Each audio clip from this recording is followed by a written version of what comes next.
Shalom dan selamat siang. Semoga semuanya hari ini sehat dan bisa mengikuti mata pelajaran.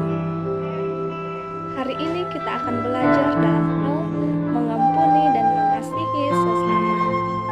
Anak-anak, mengenai hal mengampuni dan mengasihi sesama, kita dapat belajar dari kisah di dalam Alkitab tentang permintaan Paulus kepada Filemon mengenai Onesimus.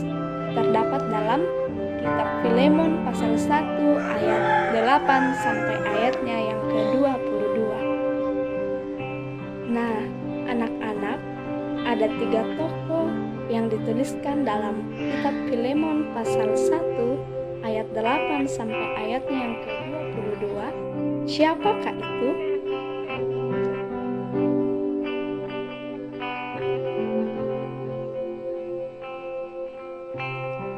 Dari ketiga tokoh yang dimaksudkan itu, yang pertama adalah Paulus, yang kedua adalah Filemon, dan yang ketiga adalah Onesimus.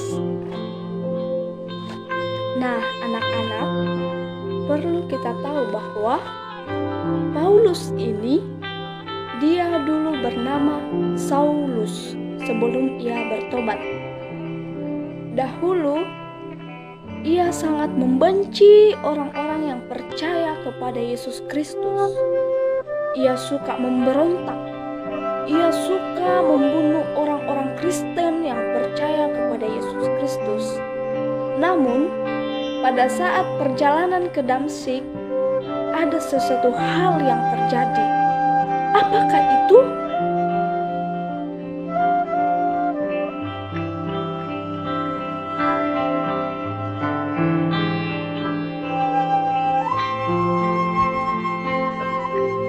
Sesuatu hal besar yang terjadi pada saat Paulus menuju kota Damsyik. Pada saat itu, ia melihat cahaya yang terang bersinar sehingga ia tidak dapat melihat.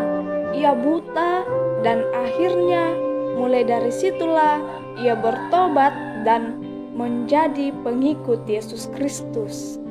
Kemudian Filemon adalah orang yang terkaya di kota Kolose.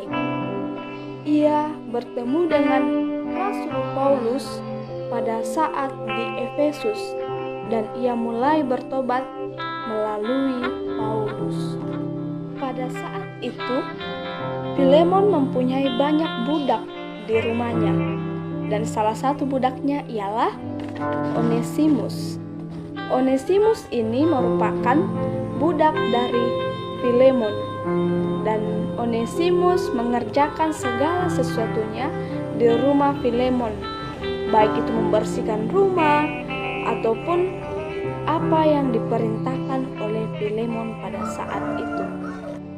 Nah, anak-anak, ketika Onesimus sudah mulai lama bekerja di rumah Filemon, ia melakukan perbuatan yang tidak berkenan di hadapan Tuhan.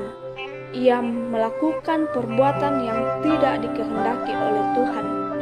Perbuatan yang dilakukan oleh Onesimus ialah ia mencuri milik kepunyaan Filemon, mencuri uang Filemon, dan ia membawa lari uang tersebut, dan ia meninggalkan rumah Filemon.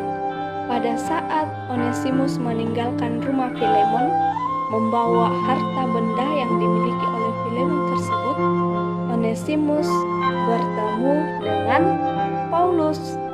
Ia bertemu dengan Paulus di penjara. Di dalam penjara, Paulus terus mengajarkan firman Tuhan kepada Onesimus. Setiap hari Paulus mengajarkan akan firman Tuhan itu.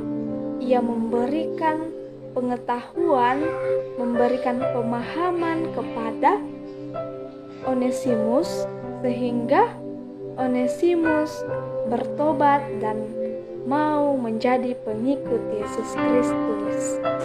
Ketika Onesimus mulai bertobat dan mau menjadi umat yang percaya kepada Yesus Kristus dan mau melakukan apa yang dikehendaki oleh Tuhan, ia mulai berdamai dengan semua orang. Ia bertobat dan mengakui segala kesalahan yang telah diperbuat. Salah satunya ialah mengakui kesalahan yang telah ia lakukan kepada tuannya, yaitu Filemon, ketika ia mencuri uang dan harta milik Filemon. Ketika Paulus bertemu dengan Onesimus, Paulus mengajarkan akan firman Tuhan itu kepada Onesimus, dan Onesimus mau bertobat dan mengakui kesalahannya. Paulus menulis surat di dalam penjara. Surat ini akan diberikan kepada Filemon, yaitu surat permintaan Paulus kepada Filemon mengenai Onesimus.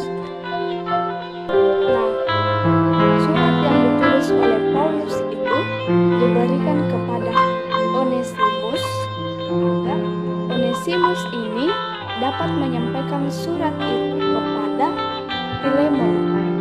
Dan pada saat itu Onesimus berani datang kepada Filemon dengan membawa surat yang telah diberikan oleh Paulus tersebut.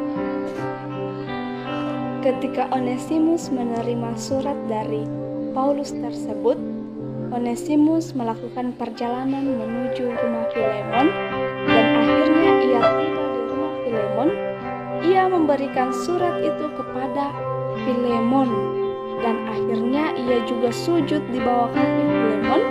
Dan saat itu Filemon mulai membaca surat tersebut, dan akhirnya hati Filemon dipenuhi dengan kasih sehingga ia mengampuni Onesimus. Filemon bukan hanya mengampuni Onesimus pada saat itu, tetapi hati Filemon dipenuhi dengan sukacita karena ia membaca surat dari Paulus bahwa Onesimus mau bertobat dan menjadi pengikut Yesus Kristus. Mereka saudara dalam Yesus Kristus. Filemon tidak membiarkan Onesimus sujud di bawah kakinya, sehingga Filemon mengangkat Onesimus untuk berdiri, dan Filemon menyambut Onesimus di rumahnya dengan penuh sukacita. Dan Filemon tidak lagi menjadikan Onesimus menjadi hamba, tetapi Filemon menjadikan ia keluarga di dalam Yesus Kristus. Nah, anak-anak, dari kisah permintaan Paulus kepada Filemon mengenai Onesimus ini, kita diajar untuk senantiasa mengampuni dan mengasihi sesama kita yang telah berbuat kesalahan kepada kita, seperti Onesimus yang mau bertobat dan menjadi pengikut Yesus Kristus dan mengakui segala kesalahan-kesalahannya. Kemudian kita harus seperti Filemon yang mau mengampuni dan mengasihi Onesimus. Nah, anak-anak, sebagai anak Tuhan, kita harus mengampuni, mengasihi sesama kita, karena Tuhan sangat menghendaki setiap anak-anaknya yang senantiasa mengampuni, mengasihi sesamanya. Baik anak-anak, sampai disinilah pembelajaran kita hari ini. Ibu harap agar kalian dapat menyimpan materi yang kalian dapat hari ini dalam hati kalian, dan dapat kalian praktekkan terhadap sesama dengan cara mengasihi dan mengampuni sesama. Dan jangan lupa untuk mengakui setiap kesalahan-kesalahan yang telah kalian perbuat, dan jangan lupa untuk senantiasa bertobat kepada Yesus Kristus.